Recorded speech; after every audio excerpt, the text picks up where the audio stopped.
Hello दोस्तों, मेरे YouTube channel पर आपका स्वागत है। तो चलिए कहानी शुरू करते हैं। और कहानी अच्छी लगेगी तो प्लीज़ चैनल को लाइक, सब्सक्राइब एंड शेयर ज़रूर कीजिए।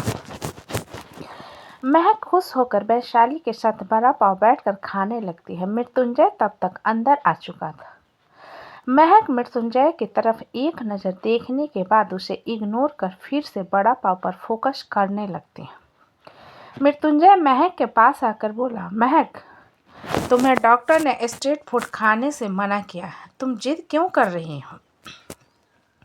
मृत्युंजय ने महक के हाथ से प्लेट लेने की कोशिश करते हुए कहा। महक मृत्युंजय के हाथ पर मारते हुए बोली, छोड़ो छोड़ो ना, मैं नहीं दूंगी। आप क्यों मेरे खाने पर नज़र लगा रहे हो? वैशाली मृत्युंजय को घूरते हुए बोली, आपको खाना है तो आप भी जाकर खा लो ना, हमारी दीदी का मुंह क्यों मार रहे हो? मृत्युंजय अपनी आंखें छोटी करके बोला, तुम अपनी गुंडागर्दी किसी और के सामने दिखाना, मेरे सामने नहीं, वरना तुम्हारा बच्चा भी वही सीखेगा। वैशाली मृत्युंजय को एक नज़र घूरने के बाद अमृत से बोली, तुमको कोई दिक्कत है अगर हम कुछ मांगते हैं तो? नहीं, मुझे कोई दिक्कत क्यों होगी? अमृत ने जल्दी से कहा। महक अमृत की तरफ देखते हुए बोली, अमृत भैया, आप वैशाली से कितना प्यार करते हो और आपका भाई मुझसे बिल्कुल प्यार नहीं करता। मृत्युंजय महक को घूरते हुए बोला, मैं तुम्हारी खातिरदारी कर रहा हूँ, तुम मेरी बुराई कर रही हो, वो भी मेरे सामने। तुम्हारी इतनी हिम्मत? महक मृत्युंजय को इग्नोर करके बोली, मैंने कहा था ना, मैं आपसे बात नहीं करूँगी, आप क्यों बात कर रहे हो मुझसे? मृत्युंजय बस महक को घूरता रह जाता है। तभी उसका फ़ोन बजने लगता है। मृत्युंजय कॉल अटेंड करते हुए कमरे की तरफ चला जाता है। महक जाते हुए मृत्युंजय को देखकर बोली, सच में मेरा पति बड़ा निर्दयी है, बहुत बड़ा बागर बिल्ला है। वैशाली महक की तरफ जूस बढ़ाकर बोली, जूस पीकर दिमाग ठंडा करो और बड़ा पाव खाकर पेट भरो। उनके जैसे बागर बिल्ले को याद करके अपना दिमाग क्यों खराब करना? महक वैशाली की बात पर अपना सिर हिला देती है और चुपचाप अपना नाश्ता एंजॉय करने लगती है। कुछ देर बाद मृत्युंजय अपना ऑफिस बैग अपने हाथ में लेकर नीचे आता है और अमृत की तरफ देखते हुए कहता है, अगर तुम ऑफिस नहीं जा रहे हो तो इन दोनों का ख्याल रखना, हो सके तो रात को आने में मुझे देरी हो जाएगी।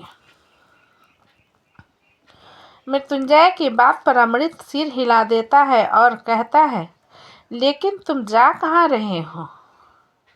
मृत्युंजय वैशाली और महक को एक नज़र देखने के बाद अमृत से बोला, तुम्हारे ऑफिस जा रहा हूँ। अमृत मृत्युंजय की बात पर उसके पास जाकर धीरे से बोला, तुम वहाँ पर क्या करने जा रहे हो? देखो मृत्युंजय, वो मेरा ऑफिस है, तुम्हारा मर्डर करने का गोदाम नहीं। मृत्युंजय तिरछी मुस्कान के साथ बोला, चुप रहो और यहाँ पर अपनी बीवी का ख्याल रखो। इतना कहकर मृत्युंजय अमृत के कंधे को थपथपाकर वहाँ से चला जाता है। महक मृत्युंजय के जाने पर मुंह बनाते हुए बोली, मेरा पति सच में बहुत बुरा है। अमृत महक की बात पर बोला, ये बात तो तुमने सही कही। महक अपना बड़ा पाव खाते हुए बोली, मैं उनसे बात ही नहीं करूँगी। इतना कहकर महक फिर से अपने खाने पर फोकस करने लगती है। इधर इंदिरा गांधी यूनिवर्सिटी विप्लव, अदिति, सुधांशु, नित्या आरू यूनिवर्सिटी आ चुके थे। विप्लव अपने फ़ोन और एंट्रेंस की तरफ देखते हुए बोला, ये मोटी अभी तक आई क्यों नहीं? क्या उसका नशा अभी तक नहीं उतरा है? नित्या विप्लव की बात पर बोली है, पिछली रात प्रोफेसर उसे अपने साथ ले गए थे। नित्या की बात पर सब लोग उसकी तरफ देखने लगते हैं। नित्या सब लोगों की नज़र को खुद पर महसूस करके जल्दी से बोली, मैं मजाक नहीं कर रही। सच में प्रोफेसर आए और उसे लेकर चले गए। विप्लव अनमोल के फ़ोन को ट्राई करने लगता है, लेकिन अनमोल का फ़ोन भी स्विच ऑफ आ रहा था। विप्लव थोड़ा सा अपना दिमाग चलाते हुए बोला, कहीं मोटी ने नशे में मेरे भाई की इज्जत तो नहीं लूट ली। तभी उसके सर पर बहुत जोर से कोई थप्पड़ मारता है। विप्लव अपने सिर को सहलाते हुए बोला, गधा कहीं का, क्यों मार रहा है? सुधांशु विप्लव को घूरते हुए बोला, बकवास क्यों कर रहे हो? शायद उसे हेडचेक हो रहा होगा, इसलिए नहीं आई है। चलो क्लास में। सुधांशु की फटकार पर विप्लव मुंह बनाते हुए क्लास की तरफ चला जाता है। आदिति अपने क्लास की तरफ चली जाती है। इधर सुधांशु और विप्लव जब क्लास में पहुंचते हैं तो अनमोल भी गायब ही था। जिया टाइम की तरफ देखते हुए बोली, प्रोफेसर अभी तक आए क्यों नहीं? वो तो कभी भी ऐसे लेट नहीं होते। जिया की बात को सुनकर विप्लव उसके सामने आकर बोला, तुम प्रोफेसर के लिए इतनी बेताब क्यों हो रही हो? ट्राई मत करो, दाल नहीं गलने वाली। जिया अपनी आंखें छोटी करके बोले, तुम अपने आप पर ध्यान दो ना, लूजर कहीं के।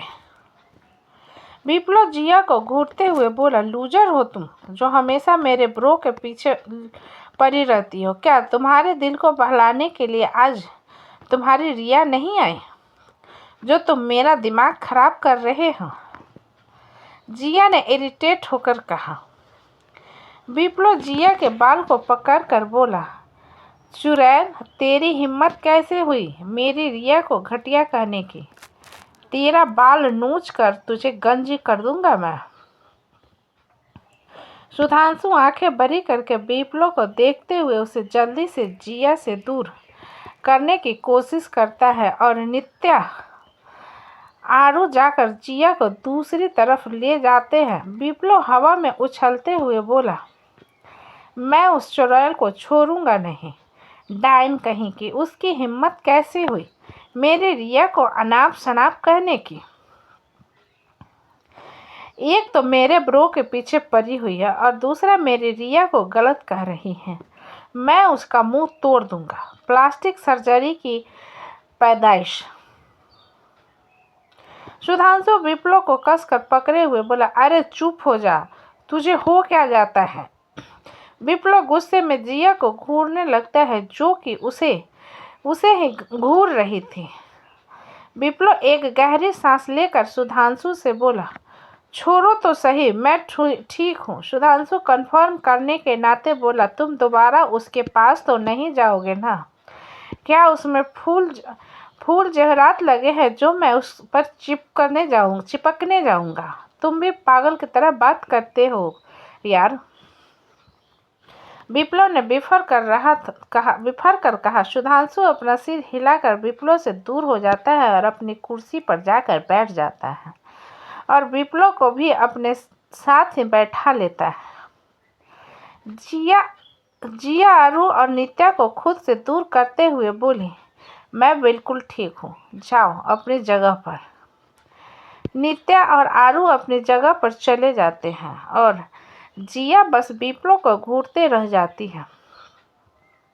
अनमोल का अपार्टमेंट। रिया की नींद खुलती है और उसकी नज़र सीधा अपने बिस्तर के बगल में रखे अलार्म के टाइम पर चली जाती है, जिसमें दोपहर के 1 बज रहे थे।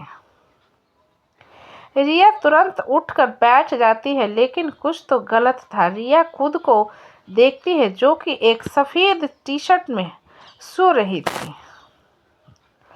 रिया इधर उधर देखने लगती है और अनजान जगह को देखकर खुद से कहती है, ये जगह कौन सी है? कहीं किसी ने मुझे किडनैप तो नहीं कर लिया? फिर आवाज़ लगाते हुए बोली, वापी। अरे गधे, कहाँ है तू? ऐसे तो हमेशा सबके बीच में आता है, आज कहाँ गायब हो गया है? ये कहते हुए रिया की नज़र सामने वॉल पर लगे अनमोल की तस्वीर पर जाती है। रिया अनमोल की तस्वीर को देखते देखते हुए बोली, इनकी तस्वीर यहाँ पर क्या कर रही है? क्या ये मुझे किडनैप करके लाए हैं? ये कहते हुए रिया बिस्तर से उतरने लगती है तो उसे अपने कमर पर बहुत तेज दर्द होता है। रिया अपनी कमर को पकड़कर फिर से बिस्तर पर बैठते हुए बोली, आह मेरी कमर। ये कहते हुए रिया का दिमाग क्लिक करता है और वो इधर उधर देखने लगती है जहां पर सब कुछ क्लीन था। रिया अपने बिस्तर के ब्लैंकेट को हटाती है तो वहां पर रेड स्टेन्स थे। रिया को ऐसा महसूस होता था जैसे किसी ने उसके सिर पर हथौड़ा से मारा हो और वो बेहोश होने वाली हो, लेकिन वो खुद को संभाल कर खुद को देखने लगती है। उसके हाथ में उंगलियों के निशान थे, जैसे किसी ने उसे कस कर पकड़ हो। रिया इधर उधर देखने लगती है लेकिन वहां पर कोई नहीं था। रिया जल्दी से खड़ी हो जाती है लेकिन उसे अपने पैरों में भी दर्द हो रहा था, जिन्हें इग्नोर करते हुए रिया अपने ख्यालों को झटक देती है और वॉशरूम की तरफ भाग जाती है। रिया वॉशरूम में आती है लेकिन उसके पास पहनने के लिए कपड़े नहीं थे। रिया एक गहरी सांस लेकर वो जल्दी से अपना चेहरा साफ कर वॉशरूम से बाहर आ जाती है और उसे कमरे में रखे कबर्ड को खोलती है तो उसके अंदर उसे लोअर मिल जाता है। रिया उस लोअर को पहन लेती है। रिया दबे पांव कमरे से बाहर आती है और इधर उधर चोर की तरह झांकने लगती है, लेकिन उसे आसपास कोई नहीं दिखता। जिस पर रिया दरवाजे के पास रखे चप्पल को पहनकर वहां से जाने लगती है तो पीछे से आवाज आती है, कहाँ भाग रही हो? रिया की आंखें बड़ी हो जाती है और वो स्लो मोशन में पीछे की तरफ पलट कर देखती है जहां पर अनमोल कैजुअल घर के कपड़े में अपने लोअर के जेब में हाथ डाले खड़ा रिया को देख रहा था। रिया अनमोल को देखकर जल्दी से बोली, घर जा रही थी, शाम हो गई है ना। अनमोल की चिल जैसी आंखें छोटी हो जाती है और वो अपने कदम रिया की तरफ बढ़ा देता है। रिया अनमोल की अपनी तरफ आता हुआ देख कर मन में बोली, ओह नो, अब ये मुझे नहीं छोड़ेगा। तुमसे ऐसी गलती कैसे हो सकती है रिया? लेकिन एक मिनट, तुम क्यों डर रही हो? बल्कि तुम्हें इसे सुनना चाहिए कि इसने तुम्हारे नशे में होने का फायदा उठाया है। You can do it. Riya, उसे छोड़ना मत। तो दोस्तों, कहानी कैसी लगी मुझे कमेंट में लिखें। अच्छी लगे तो प्लीज़ चैनल को लाइक करें, सब्सक्राइब करें और ज़्यादा से ज़्यादा शेयर करें। कहानी को पूरा सुनने के लिए धन्यवाद।